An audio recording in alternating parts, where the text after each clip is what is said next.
আমার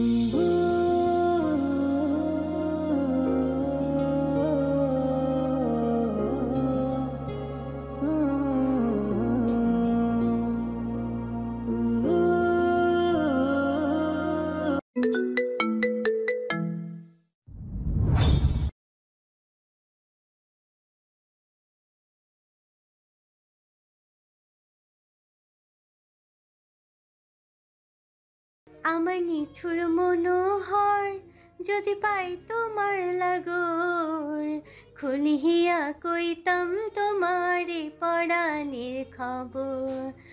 আরে আমার নিঠুর মনোহর যদি পাই তোমার লাগর, খুলিয়া কইতাম তোমারে পরাণের খবর।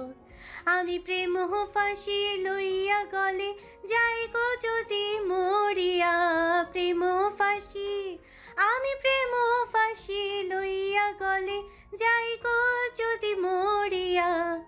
দেখো আসিয়া আমার বন্ধু চিকন কালিয়া, দেখো আসিয়া আমার বন্ধু চিকন কালিয়া, দেখো আসিয়া আমি কেমন আছি পরের ঘরে তোমারে পাশরিয়া। কেমন আছি আমি কেমন আছি পরের ঘরে তোমারে পাশরিয়া। দেখো আসিয়া আমার বন্ধু চিকন কালিয়া, দেখো আসিয়া আমার বন্ধু চিকন কালিয়া, দেখো আসিয়া। আমি তোমাকে বিয়ে করেছি শুধুমাত্র নিজের ফিজিক্যাল নিড পূরণ করার জন্য। তুমি রাঁধবে, বাড়বে, বাড়ির কাজ করবে, আর রাত হলে স্বামী সেবা করবে, ব্যাস এতটুকুই তোমার কাজ। এই জন্যই গরিব ঘরের মেয়ে বিয়ে করে এনেছেন, যাতে তাকে দাসের মতো ব্যবহার করতে পারেন। তাচ্ছিলের হাসি হাসে নিরুপমা। কথা খুব তাড়াতাড়ি ধরে ফেলতে পারো দেখছি, বাট আই অ্যাম ইমপ্রেসড। আর আপনার মনে হয় আপনার অপমান সহ্য করে আমি স্ত্রীর কর্তব্য পালন করে যাব? তার থেকে বাইরে কাজ করলেও আমার জীবনের মূল্য থাকবে। হ্যাঁ, যেতে চাইলে যেতে পারো, কিন্তু একটা কথা মনে রেখো, এই ঢাকা শহরে চাকরি পাওয়া এত সোজা না। আর যদি ভাগ্যক্রমে পেয়েও যাও, সেখানেও কিছু কিছু পুরুষদের লোলুপ দৃষ্টির শিকার তো তোমাকে হতেই হবে। ফ্যামিলি ছাড়া একা একা কাজ করলে তোমাকে অনেক হ্যারাসমেন্ট ফেস করতে হবে নিরুপমা। আর নিজের পরিবারে ফিরতে চাইলে যেতে পারো, কিন্তু তোমার বাবা মা কিন্তু আমার টাকা পয়সা দেখেই বিয়ে দিয়েছেন। আর তোমার কি মনে হয় আর্মির বড় পদে চাকরি করা একজন অফিসার তোমার মতো গরিব ঘরের মেয়েকে মাথায় তুলে রাখবে নাকি? 10 জন পুরুষের লোলুপ দৃষ্টির শিকার হওয়া থেকে একজন নিষ্ঠুর স্বামী নামক পুরুষের সাথে সংসার করাই তোমার মতো সুন্দরী রমণীর জন্য শ্রেয়। নিরুপমা বাকরুদ্ধ হয়ে যায়। তার যে এক অমানুষের সাথে বিয়ে হয়েছে সেটা সে হাড়ে হাড়ে টের পাচ্ছে, কিন্তু সে তো এখনো নির্ভরশীল, যাবেই বা কোথায়? হুট করে চাকরি বা থাকার জায়গাও সে ঠিক করবে কিভাবে? না, সে তার বাবা মার কাছে চলে যাবে। তারা যত গরিবই হোক, তার সমস্যাগুলো একটু হলেও তো বুঝতে পারবে। নিরুপমা দেরি না করে নিজের মাকে ফোন করে সব কথা খুলে বলে, কিন্তু একরাশ হতাশ ছাড়া তার কপালে কিছুই জুটে না। তার স্বামী নামক অমানুষটা বিয়ের আগেই এসব কথা বলেই বিয়ে করেছে। নিরুপমার বাবা মার কথায় তার গা ঘিন ঘিন করে ওঠে। তোকে ছুলেই বা কি অসুবিধা? স্বামী সে। তোর আর বিয়ের পর মেয়েদেরই নিজের স্বামীর সমস্ত কাজকর্ম করে দিতে হয়। সহ্য করে সংসার কর, খবরদার ফিরে আসার চেষ্টা করবি না। নিরুপমা অঝোর ধারায় কান্না করছে। মেয়ে হয়ে জন্ম নেওয়াই কি অভিশাপ? মেয়ে হয়ে জন্ম নেওয়া অভিশাপ নয়, গরিব হয়ে জন্মানোটাই তোমার এই অবস্থার জন্য দায়ী। তোমার বাপ মায়ের অভাব না থাকলে তারা নিশ্চয়ই এরকম বেয়াদব ছেলের সাথে তোমার বিয়ে দিত না। এই বলে সামনে দাঁড়ালো নিরুপমার নিষ্ঠুর স্বামী। শয়তানি হাসি হাসতে থাকে। নিরুপমা ঘৃণা নিয়ে তাকিয়ে থাকে তার পানে। লোকটা সোফায় পায়ের উপর পা তুলে বসে সিগারেটের প্যাকেট থেকে একটা সিগারেট নিয়ে টানতে থাকে। আমি তোমাকে জোর করব না নীরু, চয়েস ইজ ইয়োর্স। আমার সাথে থাকবে কিনা? আমি তোমাকে সম্মান আর ভালোবাসা বাদে সব কিছুই দিব। দুনিয়ার সব মানুষ জানবে অরহান আহসান একজন অসহায় মেয়েকে বিয়ে করে তাকে কত সুন্দর জীবন উপহার দিয়েছে। সিগারেটের ধোঁয়া উড়াতে উড়াতে ওরহান নিরুপমার দিকে শীতল দৃষ্টি নিয়ে তাকে জিজ্ঞেস করে। এবার বলো কি করবে, থাকবে নাকি চলে যাবে? ওরহান উত্তরের অপেক্ষায় নিরুপমার দিকে চেয়ে আছে। নিরুপমা নিশ্চুপ হয়ে চোখ মুখ শক্ত করে বসে আছে। নিরুপমার ইচ্ছে করছে এখনই এই বাড়ি থেকে পালিয়ে যেতে, কিন্তু এত রাতে নিরুপমা যাবেই বা কোথায়? নীরবতা সম্মতির লক্ষণ। নিজের স্ত্রীর অসম্মান হওয়া মানে নিজের অসম্মান হওয়া। এত বড় পদে চাকরি করেন অথচ এইটুকু জানেন না? ক্যাচাং ক্যাচাং কথা বলার অভ্যাস আছে দেখছি তোমার, কিন্তু আমার সাথে থাকতে হলে গলা নিচু করেই কথা বলতে হবে। যদি কথা না শোনো তবে কিভাবে কথা শোনাতে হয় সেটাও খুব ভালো করে জানা আছে আমার। আর অরহান আহসানের স্ত্রীকে বাহিরের কোনো মানুষ অসম্মান করার সাহসও কোনো দিন করবে না। আমি বাইরের মানুষের কথা বলছি না, আমি আপনার নিজের কথা বলছি। কোনো পুরুষ নিজের বিবাহিতা স্ত্রীকে কিভাবে অপমান করতে পারে এই শিক্ষা পেয়েছেন আপনি আপনার পরিবার থেকে? ওরহানের চোয়াল শক্ত হয়ে যায়। স্পষ্ট বোঝা যাচ্ছে সে রাগান্বিত হয়ে আছে। নিরুপমার সামনে এগিয়ে এসে হাত দিয়ে নিরুপমার গাল চেপে ধরে শান্ত কণ্ঠে ওরহান বলে উঠল, আমার পারিবারিক শিক্ষা নিয়ে প্রশ্ন তোলার যোগ্যতা তোমার নেই নীরু। মেয়ে মানুষের এত তেজ থাকতে নেই। তোমায় আমি একদিনেই সোজা বানিয়ে ফেলবো। ওরহান নিরুপমাকে এক ঝটকায় বিছানায় ফেলে দেয়। তার শাড়ির আঁচল সরিয়ে ঘাড়ে গলায় মুখ ডুবিয়ে অজস্র চুমু খেতে থাকে। নিরুপমার রাগে ঘৃণায় সারা শরীর ঘিন ঘিন করে উঠে। স্বামী নামক এই অমানুষটার ছোঁয়ায় সে কিছুতেই সহ্য করতে পারছে না। চোখ থেকে অঝোর ধারায় পানি পড়ছে নিরুপমার। ওরহানের সেদিকে কোনো ভ্রুক্ষেপ নেই। সে যেন এক নেশায় মত্ত হয়েছে। এই নেশার নাম নারী নেশা। এই নারী আর কেউই নয়, তার বিবাহিত স্ত্রী, তার সম্পত্তি। এসব ভেবে ওরহান যেন আরো উত্তেজিত হচ্ছে। শাওয়ারের নিচে দাঁড়িয়ে অশ্রু বিসর্জন দিচ্ছে নিরুপমা। স্বামী নামক এই অমানুষটা কাল সারা রাত তাকে ভোগ করেছে, অথচ সে কিছুই করতে পারেনি। নিজের গায়ে ওরহানের বসানো লাল সারার চিহ্ন জ্বলজ্বল করতে দেখে নিরুপমার দুঃখ রাগে পরিণত হয়। এই অমানুষটার সাথে আর যাই হোক সংসার করা সম্ভব নয়। কিন্তু নিরুপমা কি করবে? চলে যাবে? তবে চলে যাওয়ার কোনো পথ যে তার খোলা নেই। নিরুপমা গোসল শেষ করে একটি মেরুন রঙের সুতির শাড়ি পরে নিজের চুলগুলো মুছতে থাকে। তখনই তার নজর যায় বিছানার দিকে। ওরহান সেখানে নেই, তার মানে সে উঠে গিয়েছে। নিরুপমা বারান্দায় দাঁড়িয়ে ভেজা কাপড় মেলতে থাকে। তখনই তার দৃষ্টি যায় বাহিরের বাগানের দিকে। ওরহান পুশ আপ করছে, তাও আবার খালি গায়ে। শরীর বেয়ে ঘাম গড়িয়ে পড়ছে। না চাইতেও অদ্ভুত এক আকর্ষণ কাজ করলো নিরুপমার মধ্যে। নিরুপমা আজ ভালো করে ওরহানের দিকে লক্ষ্য করলো। অসম্ভব সুদর্শন দেখতে ওরহান, কিন্তু এই সুদর্শন পুরুষের আড়ালে লুকিয়ে আছে এক ভয়ঙ্কর ব্যক্তিসত্তা। নিরুপমা নিজের ভাগ্যের উপর ভীষণ অভিমান করতে থাকে। বিয়ে নিয়ে তার সমস্ত স্বপ্ন ধূলিসাৎ করে দিলেও এই নিষ্ঠুর পুরুষটি। নিরুপমা ভাবনার জগৎ থেকে বাস্তবে ফিরে ওরহানের ডাকে। ওরহান ততক্ষণে রুমে চলে এসেছে। তোয়ালে নিয়ে নিজের শরীরের ঘাম মুছতে মুছতে ওরহান বলতে থাকে, আমি গোসলে যাচ্ছি, এসে যেন টেবিলের সমস্ত নাস্তা রেডি দেখি, আর তা না হলে তোমার খবর আছে নীরু। নিরুপমা রাগে গজগজ করতে করতে ওরহানের 14 গোষ্ঠী উদ্ধার করতে থাকে। পৃথিবীতে এত মানুষ থাকতে এই অসভ্য লোকটাই কেন তার কপালে জুটল? নিরুপমা আফসোস করতে করতে রান্নাঘরের সামনে গিয়ে দাঁড়ায়। কাজের মেয়ে মিনু ভয়ে জড়সড় হয়ে দাঁড়িয়ে আছে। নিরুপমা যেতেই মিনু তার হাত ধরে বলল, ভাবে আমার মাফ কইরা দিয়েন, আরহান ভাই আপনারে কোনো সাহায্য করতে নিষেধ করছে। এ কথা শুনে নিরুপমার মেজাজ আরো বিগড়ে যায়। বিয়ের পর মেয়েরা সব কাজ করে ঠিকই, কিন্তু ভালোবেসে করে। ওরহান যদি একটু ভালোভাবে কথা বলতো তাহলে হয়তো নিরুপমা সত্যি সত্যি সব কাজই করে দিত, কিন্তু এখন সে কিছুই করবে না।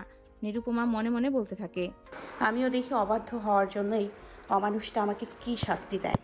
ওরহান ইউনিফর্ম পরিধান করে ফিটফাট হয়ে ডাইনিং টেবিলের সামনে আসে। তবে ডাইনিং টেবিলের সামনে এসে ওরহান খানিকটা অবাক হয়ে যায়। নিরুপমা চেয়ারে পায়ের উপর পা তুলে বসে চা পান করছে। টেবিলের খাবারের ছিটে ফোটাও নেই। ওরহান বিষয়টা বুঝতে পেরে ডেভিল হাসি দেয়। তার মানে তার সদ্য বিয়ে করা আনা সুন্দরী রমণী তার কথার অবাধ্য হয়েছে। ওরহান নিরুপমার সামনে গিয়ে দাঁড়ায়। মিনু পরিস্থিতির আঁচ করতে পেরে সেখান থেকে কেটে পড়ে। অহেতুক ঝামেলায় না জড়ানোই উত্তম। ওরহান শান্ত কণ্ঠে শুধালো। কাজটা ঠিক করলে না নিরু। মেজর অরহান আহসানের কথার অবাধ্য হওয়ার পরিণাম এখন তুমি হাড়ে হাড়ে টের পাবে। নিরুপমা তার কথা না শোনার ভান করে বসে থাকে।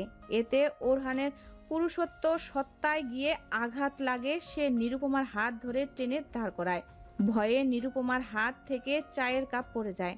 তবে নিরুপমা ওরহানকে বুঝতে দেয় না সে যে ভয় পেয়েছে। নিরুপমা কণ্ঠে জোর এনে বলা শুরু করে। মানব না আমি আপনার কোনো কথা। কি করবেন আপনি? ওরহান নিরুপমার দিকে তাকে শয়তানি হাসি দিয়ে বলল। কি করব আমি জানতে চাও, তাই না?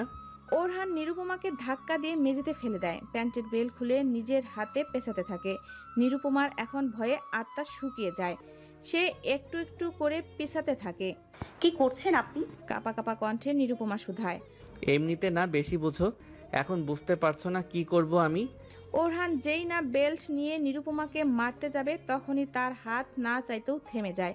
নিরুপমার ভয়ের তো মুখশ্রীর দিকে তাকিয়ে অপলক চেয়ে থাকে। অদ্ভুত এক দমবন্ধকর অনুভূতি তার হৃদস্পন্দনকে কম্পিত করতে থাকে। যেই ওরহান মানুষকে মারতে কষ্ট দিতে পৈশাচিক এক আনন্দ পায়, আজ এই দুর্বল রমণীকে আঘাত করার সময় কেন তার হাত বরফের ন্যায় জমে গেল। ওরহানের এবার নিজের উপর প্রচণ্ড রাগ হলো। সে তার সামনে থাকা চেয়ারে সজোরে লাথি দিল। নিরুপমা এতক্ষণ মাথায় হাত দিয়ে চোখ বন্ধ করে রেখেছিল। ভাঙচুরের বিকট শব্দে সে চোখ তুলে তাকায়। ওরহান হাতের সামনে যা পাচ্ছে তাই ভেঙে চুরমার করছে। নিরুপমা এসব দেখে ভয়ে কাঁপতে থাকে। নিরুপমার মনে হয় সে হয়তো ঘুমন্ত কোনো বাঘকে জাগিয়ে তুলেছে। ওরহান এবার নিরুপমার দিকে তাকায়। নিরুপমার অসহায় চাহনিতে ওরহান আবার হারিয়ে যায়। ওরহান নিরুপমার সামনে গিয়ে বসে। নারীর সবচেয়ে মোহনীয় রূপ কি জানো? নিরুপমা ভয়ার্ত দৃষ্টিতে ওরহানের মুখশ্রীর দিকে তাকায়। ওরহান নিরুপমার সামনে মুখ এনে বলে। নারীর সবচেয়ে মোহনীয় রূপ হচ্ছে তার অসহায়ত্ব। তুমি অসহায় নিরু, তুমি শুধু তেজই দেখাতে পারবে, আর কোনো কিছু করার মুরদ তোমার নেই। ওরহান রাগান্বিত দৃষ্টিতে নিরুপমার দিকে এক পলক তাকিয়ে উঠে দাঁড়ায়।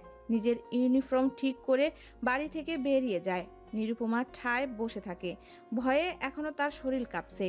ওরহান যদিও তার গায়ে হাত তুলেনি, তবুও নিরুপমার মনে প্রচণ্ড আতঙ্কের সৃষ্টি হয়েছে। নিরুপমা নিজেই নিজে বলতে থাকে। না না না, এই অমানুষের সাথে আমি আর থাকবো না।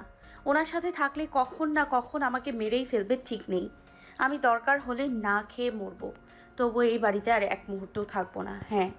নিরুপমা উঠে দাঁড়ায়। অন্যদিকে ওরহান ড্রাইভ করছে আর নিজের পুরুষসত্তাকে ধিক্কার জানাচ্ছে। এইটুকু একটা পুচকি মেয়ে আমার কথার অবাধ্য হলো, অথচ আমি তাকে একটা টোকাও দিতে পারলাম না। ছি অরহান, ছি। সেই মনিও আজকে বাসায় গিয়ে নেই, তোমার খবর আছে নিরু। আমার সাথে বেয়াদবি করে তুমি পার পাবে না। নিরুপমা বাসা থেকে বেরিয়ে মেন রোডে চলে যায়।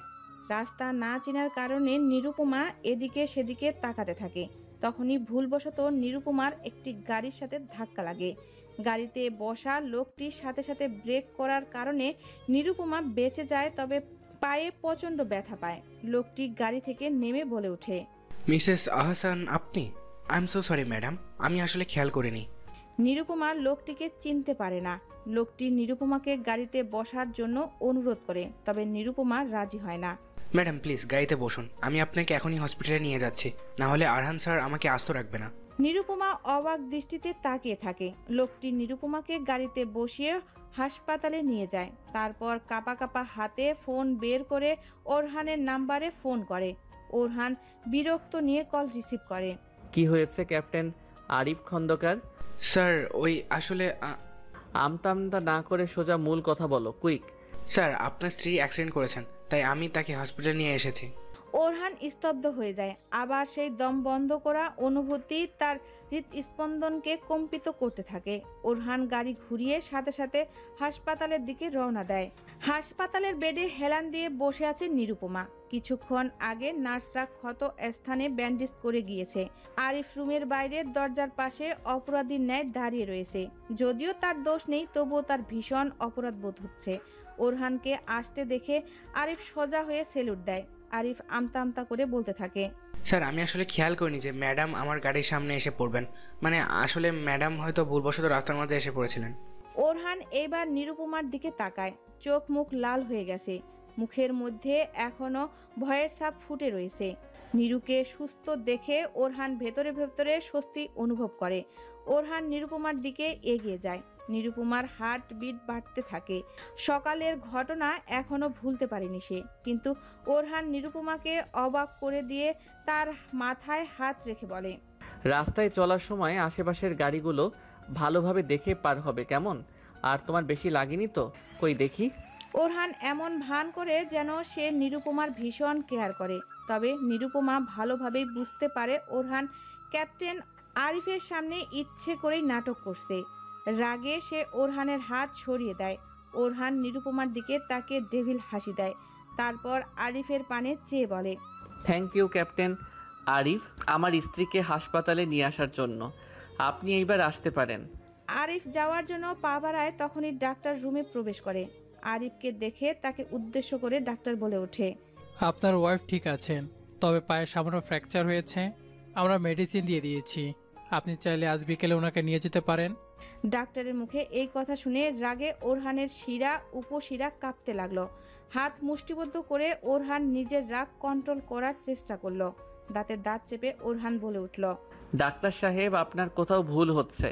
মিসেস নিরুপমা আহসান আমার স্ত্রী। ওরহানের রাগান্বিত স্বর আরিফ খুব ভালো করেই চিনে। ভয়ে তার হাত পা থরথর করে কাঁপতে থাকে। দুঃখিত, আমি বুঝতে পারিনি। আপনার ওয়াইফকে আজই হাসপাতাল থেকে রিলিজ করে নিয়ে যেতে পারবেন, তবে ওনার পায়ে অনেকটা আঘাত লেগেছে, শুকাতে সময় লাগবে। ততদিন টাইম মতো মেডিসিন নিতে বলবেন। উক্ত কথা বলে ডাক্তার সাহেব সেখান থেকে বিদায় নিয়ে চলে যান। ক্যাপ্টেন আরিফ খন্দকার, আপনিও এইবার আসতে পারেন। ওরহান রাগে কটমট করতে থাকে। আরিফও দেরি না করে স্যালুট দিয়ে সেখান থেকে কেটে পড়ে। ওরহান নিরুপমার দিকে তাকিয়ে চোখ মুখ শক্ত করে ফেলে। মুহূর্তের মধ্যেই চোখের ধরন পাল্টে যায় তার। আমার পারমিশন না নিয়ে বাড়ি থেকে বের হয়েছো কেন? আর গাড়ির নিচে পড়লেই বা কিভাবে? নাকি অন্য কোনো প্ল্যান ছিল? অন্য কি প্ল্যান থাকবে? সেটা তো তুমিই ভালো বলতে পারবে নীরু। আর ওই আরিফ তোমাকে কিভাবে নিয়ে এলো? তুমি তো পায়ে ব্যথা পেয়েছো, ও কি তোমাকে টাচ করে গাড়িতে উঠিয়েছে? Answer me, damn it. আপনি কি সব আবোল তাবোল বলছেন? হ্যাঁ, উনি আপনার স্ত্রীকে বাঁচিয়েছেন, কোথায় কৃতজ্ঞ হবেন তা নয়, উল্টো বাজে কথা বলছেন। তুমি আমার স্ত্রী নীরু, তোমাকে শুধু আমি স্পর্শ করব, আর কেউ না। আর ওই আহাম্মক ডাক্তার কি বলে গেল? কত বড় কলিজা! আমার সামনে আমার স্ত্রীকে অন্যের স্ত্রী বলে সম্বোধন করে। ডাক্তার কি সেটা ইচ্ছে করে করেছে নাকি? তুমি মনে হয় খুব খুশি হয়েছো। এই অসভ্য লোকের সাথে তর্ক করে লাভ নেই, কথা পেঁচাতেই থাকবে। নিরুপমা মনে মনে বলতে থাকে। ওরহান নিরুপমাকে হঠাৎ করেই কোলে তুলে নিয়ে হাঁটতে থাকে। আরে আরে, কি করছেন আপনি? চুপ, একদম চুপ। আবার তর্ক শুরু করলে আছাড় মেরে ফেলে দিব। ওরহান নিরুপমাকে বাসায় নিয়ে আসে, তারপর বেডে বসিয়ে দিয়ে বলে, এখন আমি ডিউটিতে যাচ্ছি। রাতে বাসায় আসার পর সকালে আমার সাথে করা বেয়াদবির শাস্তি দিব। এই বলে ওরহান নিজের হেড ঠিক করে বাসা থেকে বেরিয়ে পড়ে। নিরুপমা অবাক দৃষ্টিতে ওরহানের যাওয়ার পানে তাকিয়ে থাকে। ধুর, অ্যাক্সিডেন্ট না হলে আজই এই নরক থেকে মুক্তি পেয়ে যেতাম আমি। নিরুপমা আনমনে বসে বসে এসব ভাবতে থাকে। একটু পর মিনু রুমে প্রবেশ করে। ভাবি এখন কেমন আছেন? শুধু স্বাভাবিক।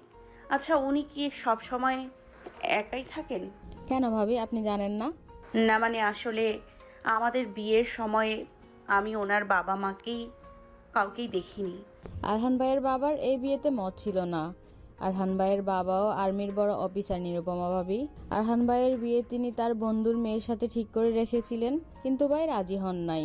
আর আপনার বিয়ে কইরা আনছেন। তাহলে এটা কার বাসা? এটা আর্মি কোয়ার্টার ভাবি। ভাই জিত কইরা এখানে থাকেন। ওনার মা আমারে এখানে পাঠাইছে ভাইয়ের রান্না বান্না কইরা দেবার জন্যে। আমি আগে ওনার মা বাবার বাসায় কাজ করতাম। ওনার মা কি বিয়েতে রাজি ছিলেন না? খালার ইচ্ছা অনিচ্ছার কথা আবার কেউ জানতে চায় নাকি ভাবি? তবে আপনার ছবি খালায় দেখা পছন্দ করছে, কিন্তু খালুর বয়ে আসেন নাই। ও আচ্ছা।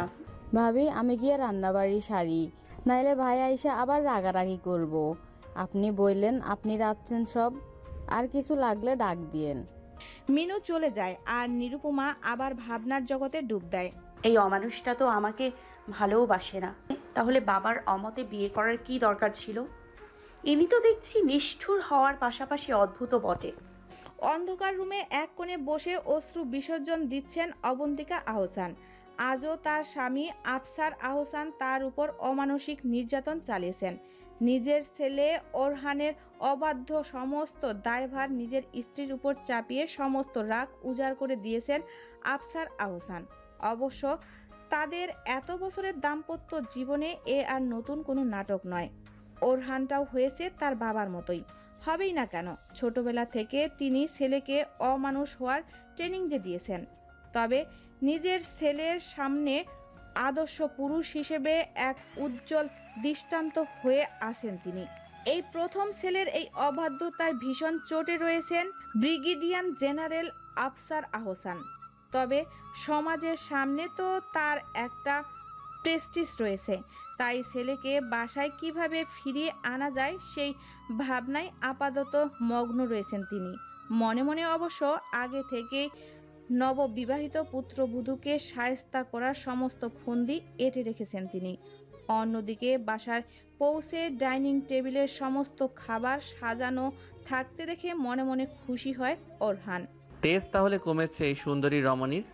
ওরহান নিরুপমার দিকে তাকিয়ে মনে মনে আওড়াতে থাকে। নিরুপমার ড্রয়িং রুমের সবাই বসে আর চোখে ওরহানের হাব ভাব বোঝার চেষ্টা করছে। ওরহান নিরুপমার দিকে একবার তাকিয়ে ফ্রেশ হওয়ার জন্য চলে যায়। তবে ফ্রেশ হয়ে আসার পর খাবার মুখে দেওয়ার সাথে সাথে ওরহানের মুখ হাব ভাব চেঞ্জ হয়ে যায়। নিরুপমা চোট ধরার মতো মুখ করে তাকিয়ে আছে। মনে মনে আল্লাহকে ডেকে চলছে সে। খাবার কে বানিয়েছে? কেন? আমি ভালোই মিথ্যা বলতে পারো দেখছি। তুমি কি আমাকে এতটাই বোকা ভাবো নাকি? মিনুকে দিয়ে বা রাধিয়ে নিজের নামে চালিয়ে দিচ্ছ? You bloody fool girl. Nirupama ভয়ে উঠে দৌড় দিতে নিলে ধপাস করে ফ্লোরে পড়ে যায়। ও মা গো!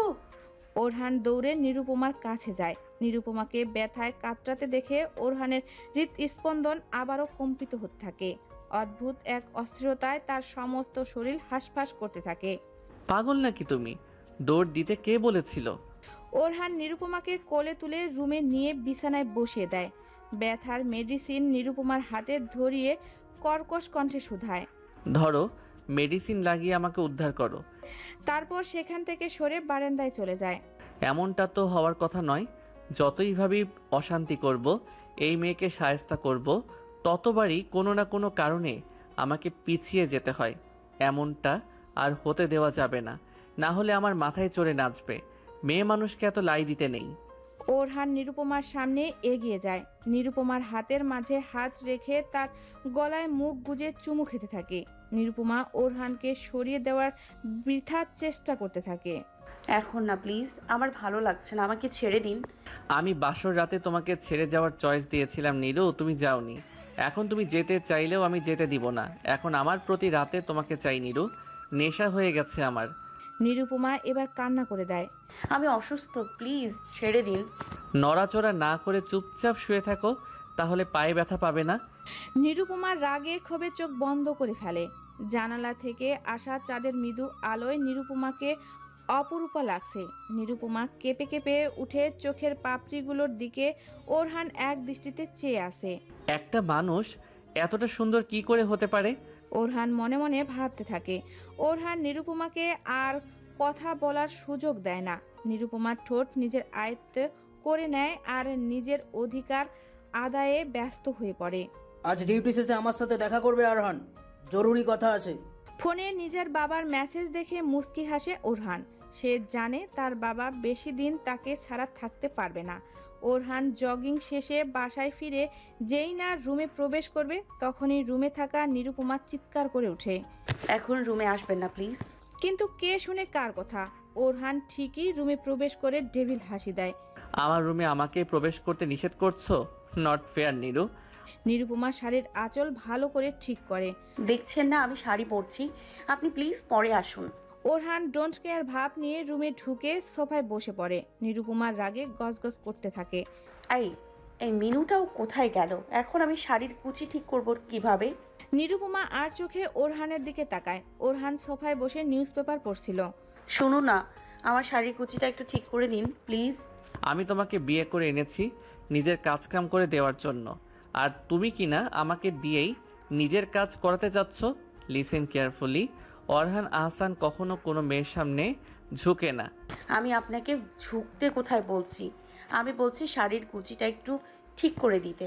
হ্যাঁ, তো শাড়ির কুচি ঠিক করতেও তো ঝুঁকতেই হবে।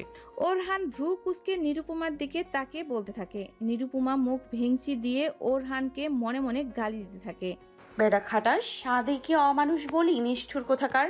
নিরুপমার মাথায় এবার এক দুষ্টু বুদ্ধি আসে। পায়ে হাত দিয়ে ব্যথা পাওয়ার নাটক করতে থাকে। ও মাগো, কি ব্যথা! ইস! ওরহান নিউজ পেপার পড়ার বাহানায় আর চোখে নিরুপমাকে দেখছিল। নিরুপমার ব্যথায় কাতর কণ্ঠ শুনে ওরহানের মায়া হয়। ভেতর ভেতর নিরুপমাকে সাহায্য করার ইচ্ছা থাকলেও নিজের পুরুষসত্তার ইগো রক্ষার্থে সে চুপচাপ বসে থাকে। নিরুপমা ওরহানকে একইভাবে বসে থাকতে দেখে আবারও 2-4টা বকুনি মনে মনে দিয়ে দেয়। গলার স্বর আরও করুণ করে হাই হুতাশ করতে থাকে। ওরহান এবার নিজের ইগো বিসর্জন দিয়ে বাধ্য হয়ে নিরুপমার সামনে গিয়ে তার শাড়ির কুচি ঠিক করে দিতে থাকে। কুচি গুজে দেওয়ার সময় পেটে ওরহানের হাত স্পর্শ পেয়ে নিরুপমা কেঁপে উঠে ওরহানের হাত খামচে ধরে। ওরহান শাড়ির কুচি গুজে দিয়ে নিরুপমার দিকে তাকায়। নিরুপমার চুলের মুঠি ধরে বলে, আজ তোমার কাজ করে দিয়েছি বলে ভেবো না যে তোমার গোলাম হয়ে গেছি। ওরহান মূলত নিজের ইগো স্যাটিসফাই করার জন্য নিরুপমার সাথে এমন আচরণ করে। নিরুপমা ওরহানকে পাল্টা জবাব দিতে নিলে তার চোখে পড়ে ওরহানের ঠোঁটের দিকে। ঠোঁটের এক পাশে রক্ত জমাট বেঁধে লাল হয়ে রয়েছে। নিরুপমার মনে পড়ে কাল রাতে ওরহান তার সাথে জোর করার কারণে সে ওরহানের ঠোঁট জোরে কামড় বসিয়ে দিয়েছিল। নিরুপমার মনে মনে খারাপ লাগে। নিরুপমা ওরহানের ঠোঁটের কাটা জায়গায় হাত দিয়ে দেখতে থাকে। আচমকা নিরুপমা ওরহানের সেই কাটা জায়গায় নিজের অধর স্পর্শ করে। নিরুপমার এহেন আচরণে ওরহান বাকরুদ্ধ হয়ে যায়। যেই হাত দিয়ে নিরুপমার চুল ধরে রেখেছিল ওরহান, সেই হাতের বাঁধন হালকা হতে থাকে। হঠাৎ নিরুপমার হুঁশ ফিরে এলে সে ওরহানের অধর ছেড়ে লজ্জায় আড়ষ্ট হয়ে যায়। তবে এতক্ষণে ওরহান এক ঘোরের মধ্যে চলে গিয়েছিল। হৃৎস্পন্দন অস্বাভাবিকভাবে কম্পিত হতে থাকে তার। নিরুপমাকে ওরহান টান দিয়ে নিজের বুকের সাথে মিশিয়ে নেয়। নিরুপমা চমকে সরে যেতে নিলেও ওরহানের হৃদয়ের স্পন্দন শুনে থেমে যায়। ওরহান নিরুপমাকে এমনভাবে আষ্টে পিষ্টে জড়িয়ে ধরে যেন তার হৃদয়ের এই অস্বাভাবিক কম্পনকে নিরুপমাই থামাতে পারে। নিরুপমা হয়তো এই প্রথম ওরহানের স্পর্শে ভালোবাসা অনুভব করে।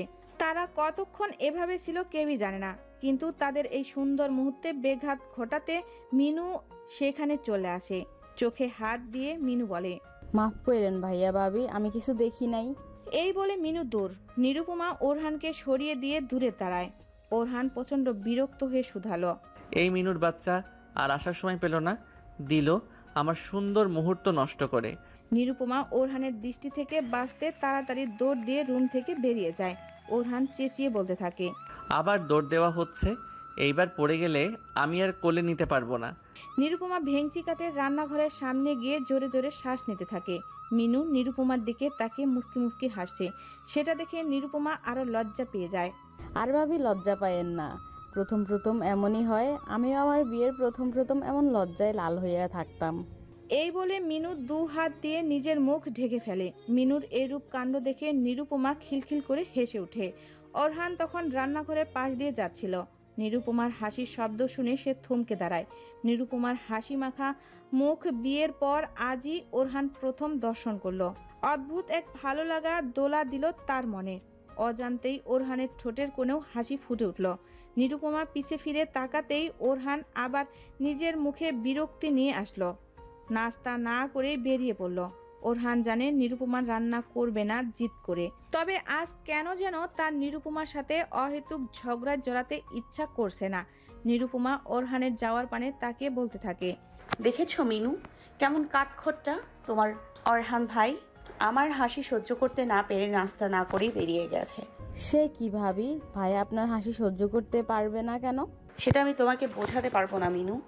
আচ্ছা ভাবি, আপনি নাস্তা কইরা নেন, ঠান্ডা হইয়া যাইব, তারপর ওষুধ খাইয়া নিয়েন। নিরুপমা মিনুর দিকে তাকে মিষ্টি হাসি দেয়। আমাকে না জানিয়েই হুট করে এক অজপাড়া গায়ের মেয়েকে বিয়ে করে এনে তাকে সরকারি কোয়ার্টারে উঠিয়েছো। এরকম হঠকারী সিদ্ধান্ত তুমি কিভাবে নিতে পারলে অরহান? কি সমস্যা ছিল লামিয়া মেয়েটার মধ্যে? তোমার জন্য পারফেক্ট ম্যাচ ছিল সে।